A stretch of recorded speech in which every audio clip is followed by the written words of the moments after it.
video vamos a hacer un estudio del chiller centrífugo, el chiller que utiliza para la compresión del refrigerante el compresor del tipo centrífugo.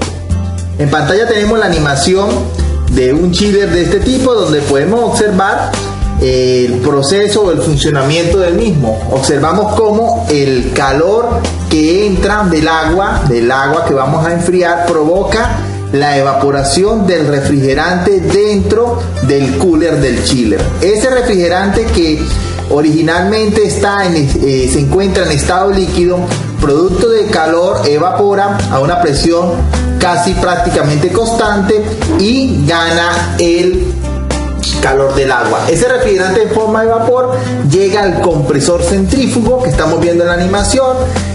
Ocurre un aumento de la presión y sale por la descarga del compresor hacia el condensador del chiller. Este chiller que estamos mostrando en la animación es un chiller enfriado por agua. ¿Qué quiere decir? Que el calor que se ganó del agua helada, el agua que queremos convertir en agua helada, ese calor que se le quitó al agua, debemos enviarlo al medio ambiente. Para eso usamos un intercambiador de calor que es el condensador, y el condensador lo vamos a enfriar con agua. El centrífugo es un compresor que vamos a ver en chiller de capacidades ya altas. Es un compresor que basa su funcionamiento en el aumento de presión por velocidad. Los componentes de un compresor de este tipo son impulsor, difusor y voluta. El impulsor se encarga con la rotación, con el movimiento de rotación, de aumentar la velocidad del refrigerante. Aumentando la velocidad del refrigerante estamos proporcionando una energía. Esa energía después debemos convertirla en energía en forma de presión. Eso se hace con el difusor, todo esto dentro de la voluta. El flujo de refrigerante, el vapor de refrigerante que viene del evaporador, entra por el centro del impulsor y va ganando velocidad con la rotación, y después sale por el mismo impulsor con una velocidad alta, y mediante el difusor vamos a convertir esa velocidad en presión. Es decir, el procedimiento es ganar velocidad con la rotación y después con el difusor convertir esa velocidad en presión. Por el principio de conservación de la energía podemos explicar que cuando tenemos un aumento de velocidad y mediante un difusor convertimos la velocidad en presión, estamos entonces haciendo la compresión del refrigerante. En la animación podemos ver cómo es el funcionamiento del compresor. La regulación de caudal de este tipo de compresores, cuando no trabajan al 100%, es variando la entrada de la cantidad de refrigerante que va a entrar por el centro del impulsor.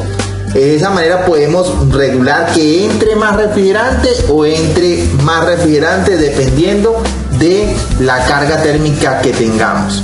Recordemos que es muy importante que el chiller se pueda trabajar, pueda mantener un buen rendimiento a cargas por debajo del 100%, porque estadísticamente se sabe que mayormente la cantidad de veces que trabaja el chiller es por debajo al 100%. Entonces el compresor tiene que regularse, tiene que ser capaz de adaptarse a lo que la aplicación le está pidiendo.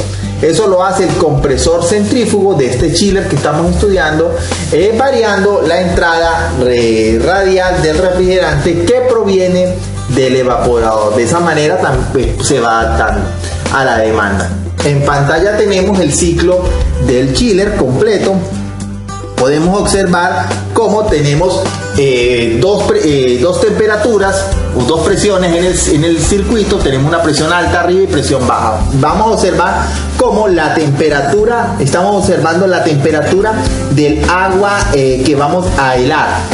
La temperatura del agua que queremos helar, que queremos acondicionar a baja temperatura, entra a 55 grados Fahrenheit y sale a 45 grados Fahrenheit, para un diferencial de 10 grados Fahrenheit.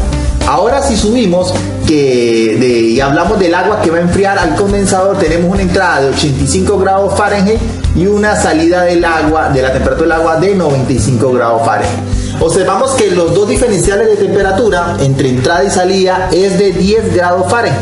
Sin embargo, los caudales del evaporador y el condensador no son los mismos, pues pues la cantidad de calor que debemos sacar en el condensador es diferente a la cantidad de calor que vamos a sacar en el evaporador por la ganancia de calor del compresor. En pantalla tenemos, ya estamos observando es la presión y la temperatura no del agua sino del refrigerante. El refrigerante debería tener siempre, va a tener siempre una temperatura menor a la del agua. La estamos observando en 44 grados Fahrenheit para una presión en el manómetro de 39 psi. Con este valor estamos garantizando un cierto diferencial con el agua para estar por arriba del punto de congelación, que es cerca de los 0 grados centígrados. Entonces vamos a mantener las presiones por arriba de los 30 psi para asegurar y evitar el congelamiento del agua helada. Vemos que el agua viene, el refrigerante viene de la expansión, entra al evaporador y mediante el calor que se le quita al agua que estamos acondicionando, el agua que esa diferencia que estamos viendo de temperaturas en el agua, ese calor pasa al refrigerante, el refrigerante con ese calor empieza a hervir. Ese proceso prácticamente ocurre a presión constante, y de esa manera estamos extrayendo el calor y lo estamos alcanzando a una temperatura y una presión casi constante en el refrigerante, más no en el agua, porque el refrigerante está en dos fases, entonces puede mantener sus propiedades termodinámicas prácticamente inalterables, mientras que el agua está en una sola fase. Cualquier ganancia o pérdida de calor se va a ver manifestada en sus propiedades. Ahora tenemos en pantalla el condensador que se va a encargar de pasar el calor que le quitamos al agua helada, el agua que queremos llevar a baja temperatura. Ahora hay que mandarlo al medio ambiente. Para eso vamos a usar un circuito adicional, porque este chiller que estamos viendo en la animación es un chiller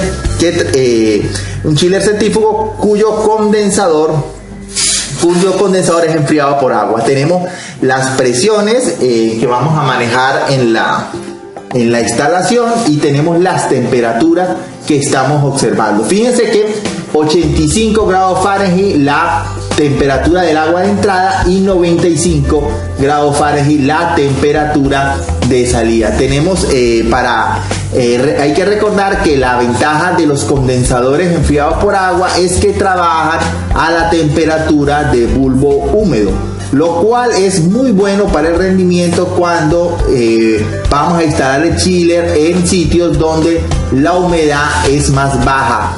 Entonces estos chillers con condensador enfriado por agua tienen un rendimiento muy óptimo.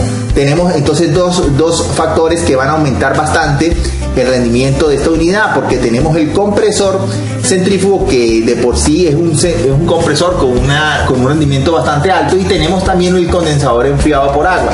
Si este chiller que tiene compresor centrífugo se logra adaptar a las cargas parciales, vamos a tener una instalación con un rendimiento bastante óptimo. Tenemos las presiones de trabajo, tenemos la presión de 120 psi y en alta, y tenemos de 39 psi en baja.